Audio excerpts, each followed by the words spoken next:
আমার কিছু বলার আছে। শুক্লা, তুমি আবার উঠে এলে কেন? না না, আমি ঠিক আছি। আমি এটাই বলতে চাই যে আমি চাই না বড় বৌমা এই মুহূর্তে বাড়ি থেকে বেরিয়ে যাক।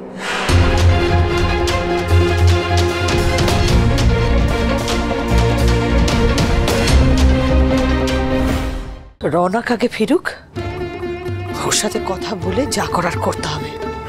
তাছাড়া ওদের পাত্রর কথাও তো আমাদের চিন্তা করতে হবে। শুক্লা ঠিকই বলেছে। রিতম, তুই দাদাকে মানে রৌনককে একটা ফোন কর, আমি কথা বলবো ওর সঙ্গে।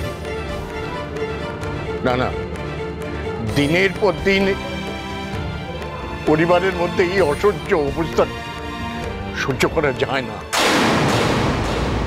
শাস্তি পেতে হবে তোমাকে।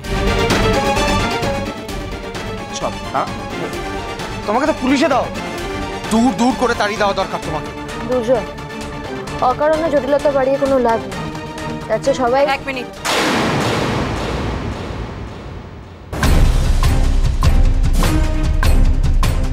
তোমার কোনো সাজেশন আমি চাইনি রানী।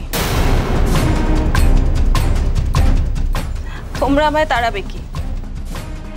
এত অপমান, এত গঞ্জনা সহ্য করার পর তোমার মনে হয় আমি নিজে আর এ বাড়িতে থাকবো?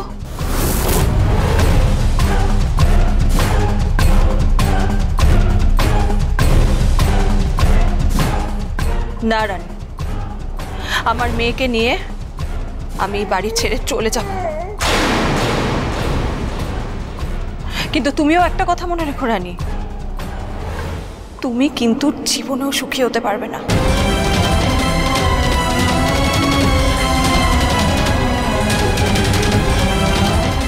যার ভরসায় তুমি এত কিছু করছো, এত বড় বড় কথা শোনাচ্ছ, সেই দুর্জয় একদিন দেখবে তোমার পাশ থেকে সরে গেছে রানী।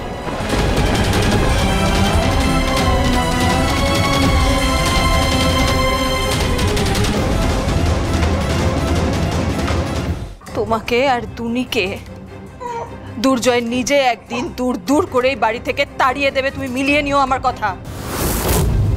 Just shut up! কি বলতে চাইছো তুমি? দেখেছো মা, বিষ ঢালা ওর স্বভাব। সারা জীবন এটাই করে যাবে। এর বড় বর্দার জন্য অপেক্ষা করবে তোমরা? ঘাড় ধাক্কা দিয়ে বের করে দেবে না ওকে?